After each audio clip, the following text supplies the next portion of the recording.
ওদালগুৰি জিলাৰ মাজবাটৰ মেৱামৰিত বুঢ়াদেউ মন্দিৰৰ 19তম বাৰ্ষিক প্ৰতিষ্ঠা দিৱস উপলক্ষে বুঢ়াদেউ পূজা উদযাপন কৰা হয়। মেৱামৰি গাঁৱৰ বুঢ়াদেউ মন্দিৰ প্ৰাংগণত 14, 15 আৰু 16 এপ্ৰিল তাৰিখলৈ তিনিদিনীয়া কাৰ্যসূচীৰে উদযাপন কৰা হয় বুঢ়াদেউ পূজা। উক্ত কাৰ্যসূচীৰ লগত সংগতি ৰাখি 15 এপ্ৰিলত দিনজোৰা কাৰ্যসূচীৰ লগতে সন্ধিয়া 6 বজাৰ পৰা 12 ঘণ্টীয়া অখণ্ড নাম কীৰ্তন হয় বুলি অভ্যৰ্থনা সমিতিৰ সভাপতি নন্দলাল কোচৰ আৰু সম্পাদক গকুল পৰ্তই সাংবাদিকক জানিবলৈ দিছে। আনহাতে উক্ত কাৰ্যসূচীৰ মাজতে প্ৰতিনিধি সভাৰ জৰিয়তে মাজবাট আঞ্চলিক গৌৰ সমাজৰ 31জনীয়া সমিতি আৰু 21জনীয়া মহিলা সমিতি নতুনকৈ গঠন কৰা হয় বুলি ৰূপক পাউলে জনায়।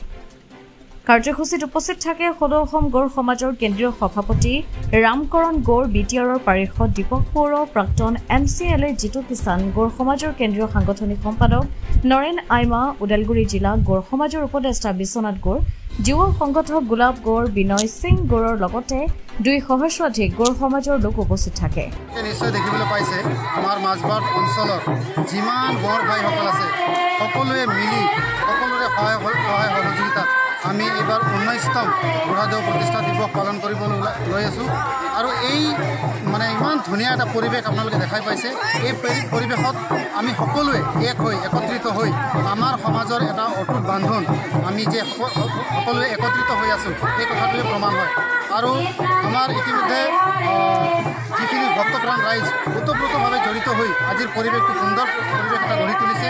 তাৰ বাবে আমাৰ সকলো উদ্যোক্তা লগতে সকলোকে সহযোগ কৰাৰ বাবে সকলোকে ধন্যবাদ জ্ঞাপন কৰিছোঁ। আৰু আপোনালোকৰ মাধ্যমৰ জৰিয়তে আমি এইটোৱে আহ্বান কৰিব বিচাৰিছোঁ যে আহি থকা দিনবোৰত আমাৰ এই বুঢ়াদেউ উৎসৱটি অকল মাজবাটতে সীমিত হৈ নাথাকক, গোটেই অসমত সকলোতে বিচৰিত হৈ যাওক বুলি আমি আশাবাদী। আৰু এই বুঢ়াদেউ উৎসৱৰ জৰিয়তে আমাৰ সমাজৰ সকলো অপায় অমংগলবোৰ দূৰ হওক, আমাৰ মাজত শান্তি সম্প্ৰীতি অটুট থাকক। আৰু আহি থকা দিনবোৰত আমাৰ এই উৎসৱটো যাতে আমি বিশ্ব দৰবাৰলৈ লৈ যাব পাৰোঁ তাৰ আমি অপ্ৰাণ চেষ্টা কৰিম। আৰু আশা কৰিছোঁ আমাৰ সমাজৰ প্ৰত্যেকজন ব্যক্তি আজি আমি যোৱাকালি আমাৰ এখন শক্তিশালী মাজবাট আঞ্চলিক গৌৰ সমাজ গঠন কৰা হৈছে। এই শক্তিশালী সমিতিৰ ৰূপন পাউলেক সভাপতি আৰু বিশ্বজিৎ নেতা ডাঙৰীয়াক সম্পাদক হিচাপে লৈ আমি এটা শক্তিশালী আঞ্চলিক সমিতি গঠন কৰিছোঁ।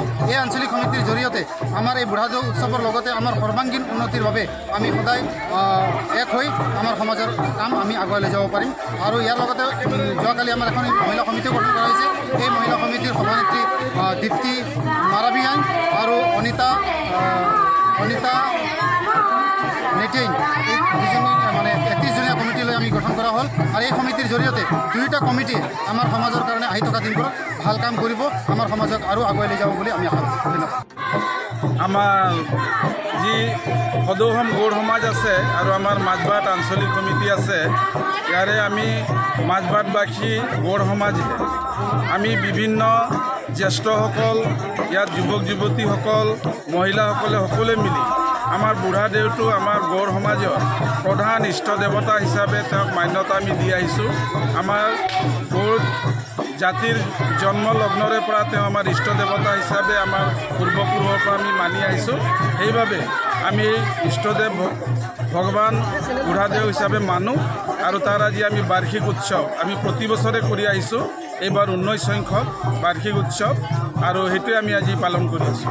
লগতে সংগতি ৰাখি আমি যিহেতু আমাৰ 3 বছৰীয়া এটা মাজবাট আঞ্চলিক সমিতি, তাৰপিছত যুৱ সমিতি, মহিলা সমিতি ইত্যাদিবোৰ আছে, জিলা সমিতি, গতিকে আমি যোৱাকালি এটা প্ৰতিনিধি সভা হৈছিল আৰু ৰাইজৰ সঁহাৰি পোৱা গৈছিল। আমাৰ মাজবাটৰ অন্তৰ্গত প্ৰায় 46খন গাঁও আছে আৰু ইয়াৰে ভিতৰত আমাৰ 14টা উপশাখা আছে।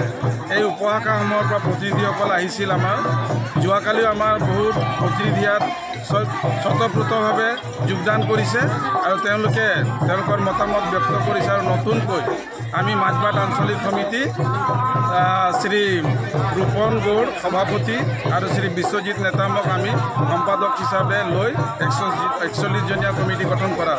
ঠিক তেনেকৈ মহিলা সমিতিটো মাজবাট আঞ্চলিক ভিত্তিত ক'ব গ'লে গৰুৱা মহিলা সমিতি হিচাপে আমাৰ দীপ্তি গৌৰ সভানেত্ৰী আৰু অনিতা গৌৰক আমি সম্পাদিকা লৈ তেওঁলোকৰ 31জনীয়া এটা শক্তিশালী সমিতি গঠন কৰা হৈছে। আৰু আগন্তুক দিনত এই সমিতিসমূহে আমাৰ সমাজৰ সৰ্বাংগীন বিকাশ, শৈক্ষিক, সামাজিক, সাংস্কৃতিক আৰু খেল ধেমালি আৰ্থিক বিভিন্ন দিশত তেখেতসকলে মাজবাটৰ পৰা যতীন নাথৰ ৰিপৰ্ট অমৃত নিউজ 24/7 অমৃত প্ৰবাহ অসমীয়া সাপ্তাহিক কাকতৰ ডিজিটেল সংস্কৰণ অমৃত নিউজ সত্যৰ সন্ধানত অমৃত নিউজ